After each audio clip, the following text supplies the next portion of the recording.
Chai with Chitra.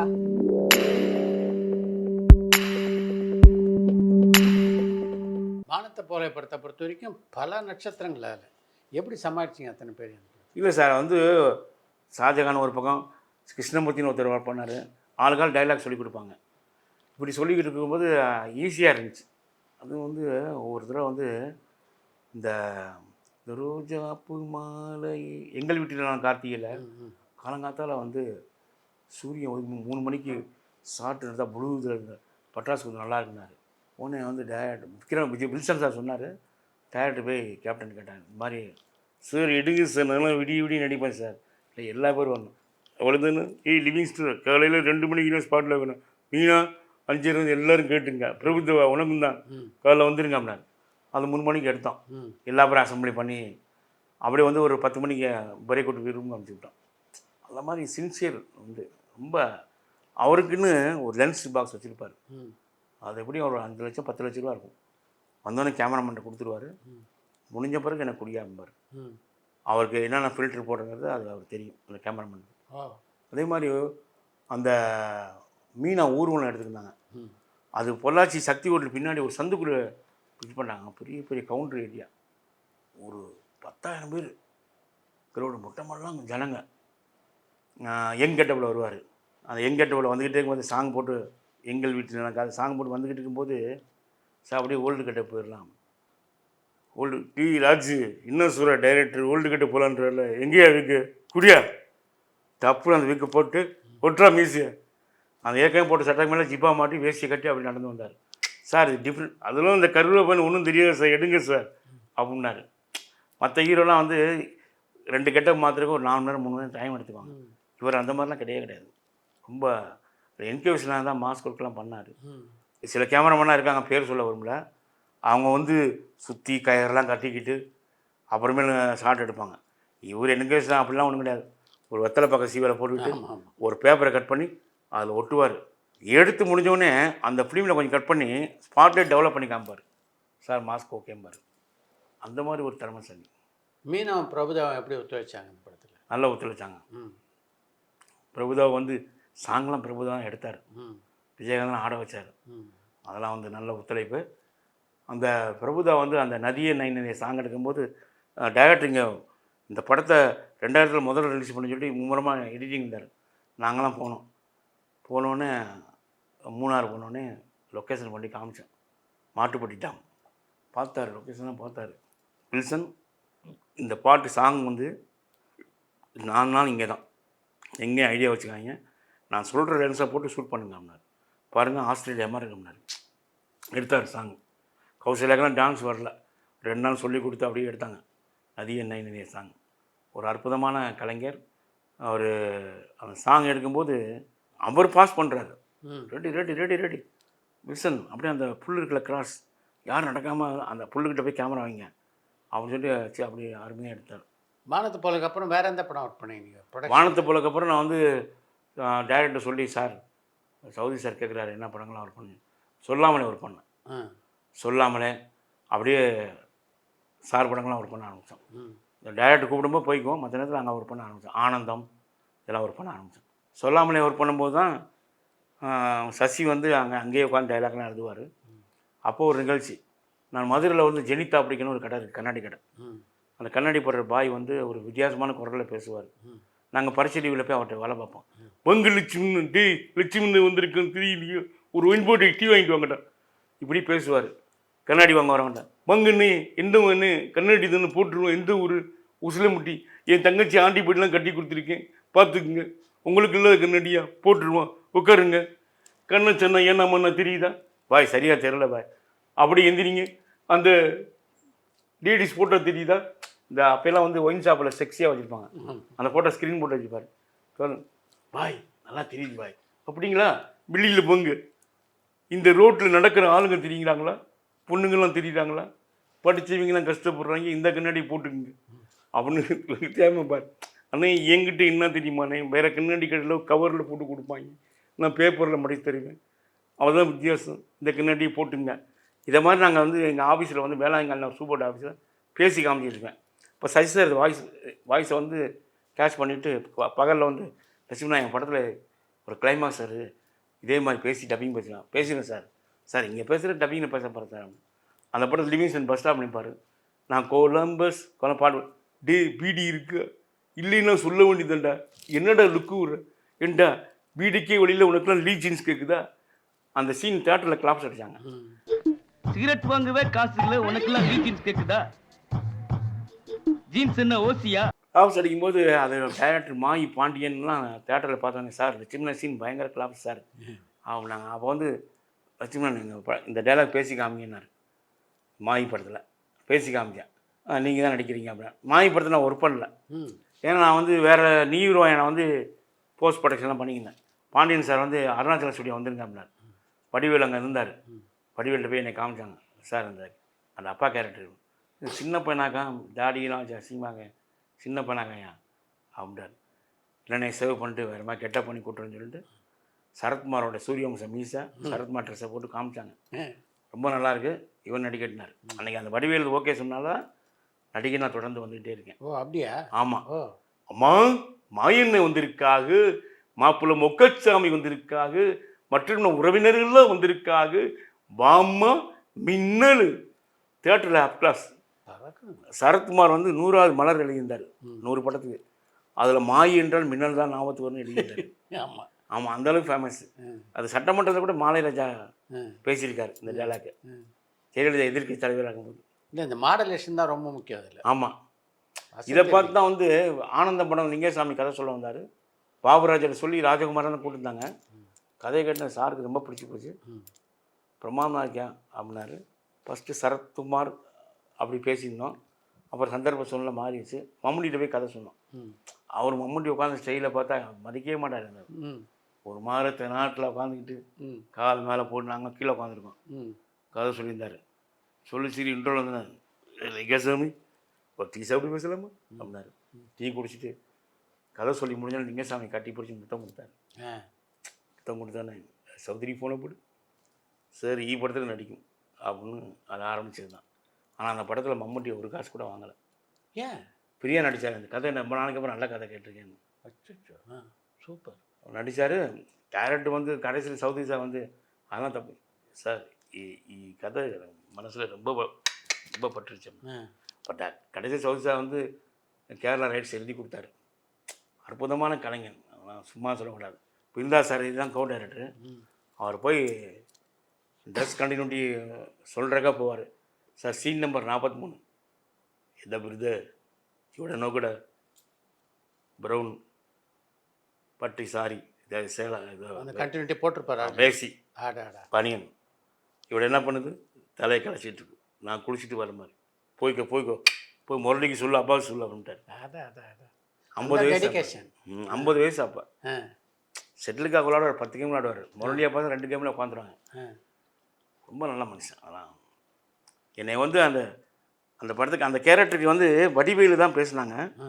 Vadivel 40 நாள் நடிக்க முடியாது, 10 நாள் 5 நாள் பிரித்து தரேனாரு. அதுக்கப்புறம் விவேக் போய் ரமேஷ் கண்ணா போய் சார்லி அட்வான்ஸ் கொடுத்து லிங்கசாமி ஷூட்டிங் போகும்போது சார்லி வந்து விஜய் படத்துக்கு போயிட்டார். வெங்கடேஷ் படத்துக்கு நிலவே வான்னு ஒரு படத்துக்கு போயிட்டார்.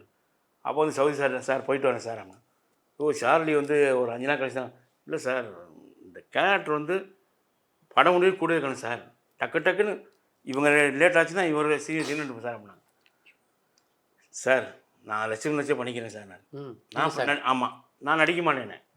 ஏன் இல்லை சார் மம்முட்டி இவங்களாம் மம்முட்டிலாம் பர்ஃபார்மன்ஸ் பார்ப்பாரு ஆனால் அடிப்பார் சார். உடனே சவுதி சார் கூப்பிட்டாரு. காசு போகிறோம் நானே பயப்படுறேன் நீ ஏன் பயப்படுற போய் தைரியமாக நடியானே. மம்முட்டிக்கு யானை மாலை போகிற மாதிரி சீன் எடுத்தவொடனே எல்லாம் கிளாஸ் பண்ணனே. லிங்கசாமி திருடங்கிரட்டு யார் பண்ணுறது ஓட்டு பிடிச்சி வடிவில் என்னாச்சு மயில்சாமி என்னாச்சு விவேக் என்னாச்சு சார்லி சொன்னீங்க சார். யாருமே வரல சார். ஒரு மேனேஜர் நடிக்க போகிறார். யார் அவன் அவன் இவர் தான் சார். என்ன இவனை பார்த்தா பன்னி குட்டிக்கு மாதிரி இருக்கான். இவன் என்ன பசி கலைகிற மாதிரி இருக்கான். இவனை வச்சு ஒரு சீனடா அப்படின்னு சொல்கிறேன்ட்டார். அப்போ வந்து டெல்லியிலேருந்து அப்பாஸ் ஃபோன் பண்ணுவார். அந்த சீன் நான் ஃபோனுக்காக ஏங்கிட்டே இருப்பேன். அதை பார்த்தோன்னே மம்முட்டி வந்து லிங்கசாமி பையன் ஓகே. அப்புறம் மம்முட்டி என்னை கூப்பிட்டார். லட்சுமணன் நல்லா நடிக்கிறார், முகத்தில் பயம் இல்லை சார். மம்முட்டி கேமராவுக்கு பயந்துட்டு நடிச்சுட்டு போயிட்டே இருக்காம்னா அதில் வந்து ஒரு சீன் வரும். அந்த பாஸ்புக்கு 5 லட்ச ரூபா பணம் சேர்த்து வச்சதை வச்சு அவன் மம்முட்டி எந்திரிக்கும்போது நான் காலை பிடிச்சி அழுவேன். அப்போது மம்முட்டி சொன்னார், லெஸ்மன் இப்போ ஃபுல் ஃப்ரேமில் என் லெக் மட்டும் நீ மட்டும் நடிக்கிற, கிளிசின்னு அவரை போட்டார், கண்ணு தண்ணி வெளியே ஓடாது அப்படியே பேசுகிறேன். அந்த சீன் நடித்து முடிஞ்சு நம்ம ரொம்ப பாராட்டினார். Excellent scene. அப்புறமே வந்து ஃபிலிம் சீட்டில் அந்த மணியை கிட்ட செட்டு போட்டிருந்தோம். மம்முட்டி வந்து தொழுகிட்டு வர டிராஃபிக்கில் மாட்ட லேட் ஆச்சு. ஒன்று லிங்கசாமி என்ன பண்ணுறது இது பண்ணுறது தெரியுமோன்னா அங்கே கோவை மகேந்திரன் ஒரு மிமிக்கர் ஆர்டிஸ்ட், அவர் இந்த மளிகை கடையை வச்சு ஒரு சீன் எடுக்கணும்னு எழுதி கொடுத்தாரு. இந்த கேப்பில் சீன் எடுத்துருவாம்னாரு. அந்த சீன் தான் மளிகை கடை பார்த்துக்க சொல்லுவார். நான் வந்து மளிகை கடை இருப்பேன்.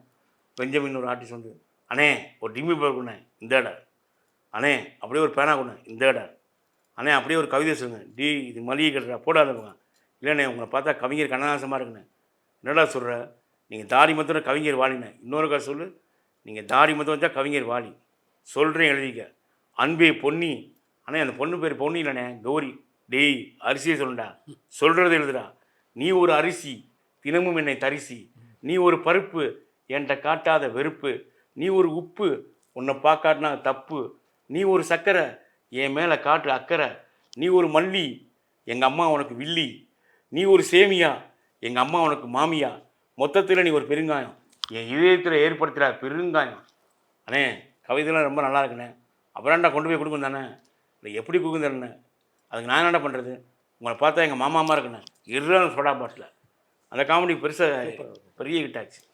அதாவது மம்முட்டி வந்து என்ன சொல்கிறாருன்னா, முக்கியமான சீன் எடுக்கும்போது லிங்கசாமி கேமராமேன் நீங்கள் co director assistant, lightman set பண்ணால் லைட் அங்கே தான் நிற்கும், எல்லாம் வெளியே போக சொல்லுவாங்க, சைலண்ட்டாக இருக்கணும். நான் இங்கே நடித்து கொண்டிருக்கும்போது அங்கே ஒருத்தன் கை காமிக்கிறது அப்படிங்கிறது தான் நம்ம டிஸ்டர்பன்ஸ் ஆகும். அந்த மாதிரி தான் நடித்தார். அந்த படத்தில் வந்து 40-50 சீனில் வந்து ஒரு 30 சீனில் வந்து லிங்கசாமி மயக்கப்பட்டு வந்துடுவார் சீன் எடுக்கும்போது. ஏன்னா அவங்க ஃபேமிலி நடந்த மேட்ரு, மயக்கப்பட்டு வந்துடுவார். அவருக்கானே ஒரு டாக்டர் குளுக்கோஸ் பாட்டெலாம் வச்சுருப்பான். நான் ரொம்ப அருமையான டைரக்டரு. இன்றைக்கும் பாருங்கள் 23 வருஷம் ஆச்சு, இன்றைக்கும் சன் டிவியில் எதாவது போட்டாங்கன்னா எல்லா பேரும் அந்த ஆனந்த படத்தை பார்க்குறேன். சூப்பர் படம். அந்த படத்தப்போ மம்முட்டிக்கும் லிங்கசாமிக்கும் பலமுறை தகராறு இருந்தது. ஆனால் வந்து கும்பகோணத்து ஷூட்டிங்கு அந்த செல்டிங் ஷாட் தரமாட்டேன்னாங்க. நாங்கள் போராடி வாங்கினோம். சில நாள் மம்முட்டி வந்து மெட்ராஸ் வர வேண்டிய சூழ்நிலை இருக்கும். காலைல 9 மணிக்கு வரேன், நம்ப மாட்டேங்க, நைட்டு மெட்ராஸ் ஈவினிங் 7 மணிக்கு மெட்ராஸ் கிளம்புவார். காலைல 7 மணி ஸ்பாட்டில் உட்காந்துருப்பார். அப்போ எந்த அளவுக்கு ஸ்பீடாக டிரைவிங் பண்ணுவார், அவரே தான் வண்டி ஓட்டுவார். அதெல்லாம் இன்வால்வ்மெண்டான ஒரு ஆக்டர், மெகா ஸ்டார். அவர் இந்த அம்பேத்கர் பண்ணார், அந்த மாதிரிலாம் யாருமே நடிக்க முடியாது. அதனால் மம்முட்டி வந்து ஃபஸ்ட் காய் பார்த்தோன்னே லட்சுமணா சூப்பராக பண்ணியிருக்கு, நீ இனிமேல் மேனேஜரை பக்கம் நடிக்க போனார். அவர் சொன்னதுக்கப்புறம் தான் நடிக்க ஆரம்பித்தேன். அவ்வளோ பெரிய மெகா ஸ்டாரே பாராட்டார். சமீபத்தில் அதுக்கப்புறம் ஒரு 3-4 வருஷம் கழிச்சு ஒரு டப்பிங் தேட்டர் போயிருந்தேன். அங்கே மம்முட்டி டப்பிங் பேசி வெளியே வந்தார். ஏய் லட்சுமண் சரிக்குமோ சாலாகுது, ஏய் வடிவேலு காமெடியில் பின்றே, வடிவேலு கேட்டேன்னு சொல்லு, சூப்பராக நடிக்கிறா பாரு. அவங்க எல்லாமே மலையாள ஆர்டிஸ்ட் எல்லா பேருமே ஈகோ பார்க்க மாட்டாங்க, கூட நடிக்கிறவங்க வந்து சொல்லி கொடுப்பாங்க, இது பண்ணுவாங்க. இங்கே தான் அந்த பிரச்சனைலாம் இருக்குது. ஜெயராம் சார் கோகுலம்லாம் பண்ணார். ஓ சார் நான் பண்ணுறது கரெக்டாக கொஞ்சம் மாற்றிக்கணுமா, சொல்லுங்கள் சார் ப்ளீஸ் டெல் மீ, அந்த மாதிரி கேட்குறாங்க. இங்கே உள்ளவங்களாம் டைரக்டரே மதிக்க மாட்டாங்க. டைரக்டர் வந்துக்கிட்டு இருப்பாங்க, கால் மேலே கால் போட்டு உட்காந்துட்டு, சார் டைரக்டர் ஒன்று, ஐயோ அவன் வரட்டியா, எனக்கு 5 கோடி அவனுக்கு 50 லட்சம் தான்யா அப்படின்னு அசால்ட்டாக மரியாதைகளாக நினைப்பாங்க.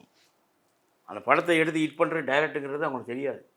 நிறைய இன்றைக்கி எஸ்எஸ்சி சார் சொல்லுவார் எல்லா மேடையும், என் பையனோட இந்த இவ்வளோ பெரிய வளர்ச்சி காரணம் விக்ரமன் சார் தான். அந்த பூவேனக படம் வந்தால் என் பையனுக்கு நடிக்க என்னன்னு தெரியும், அதனால் நான் விக்ரமனை என்றைக்கும் மறக்க மாட்டேன். அவங்க அம்மாவும் சொல்லுவாங்க. நீ வருவாயன படத்தில் பணியாற்றியது எப்படி இருந்தது? ராஜகுமாரன் முதல் படம்ல ஒரு காமெடியான டைரக்டர் வந்து விக்ரமன் சார்கிட்ட கதை சொன்னார். கதை சொன்னே பிடிச்சி போச்சு. ராஜகுமாரன் நான் சவுதி சார் ஸ்ட்ராங்காக சொல்கிறேன், நல்லா பண்ணிடுவீங்களா? என்ன சார் நான் உங்களோட இத்தனை படம் வேலை பார்த்துருக்கேன், இது கூட பண்ண மாட்டேன்னா பண்ணிடுவேன் சார். டைரக்டர் போய் சவுதி சார் கதை சொன்னேன், ரொம்ப பிடிச்சி போச்சு. ஒன்று தேவயானி தான் ஹீரோயினி. முதல்ல அந்த படத்தில் அஜித் விஜய் நடிக்கிறதா இருந்துச்சு, ஹீரோயினில். இந்த அஜித் கேரக்டர் வந்து பார்த்திபன் ரோல் வந்து விஜய் விஜயா? ஓ. விஜய் ம். இவர் வந்து அஜித் இந்த ரோல் நடிக்கிறேன்னு சொன்னோடனே விஜய் வந்து அந்த கேரக்டர் என்னன்னு கேட்டார். கேட்டவுடனே இதை நான் பண்ணுறேன், அஜித் ஹீரோவை பண்ண சொல்லுங்கன்னாரு. இல்லை சார் அவர் இதான் ரொம்ப பிடிச்சிருக்கேன்.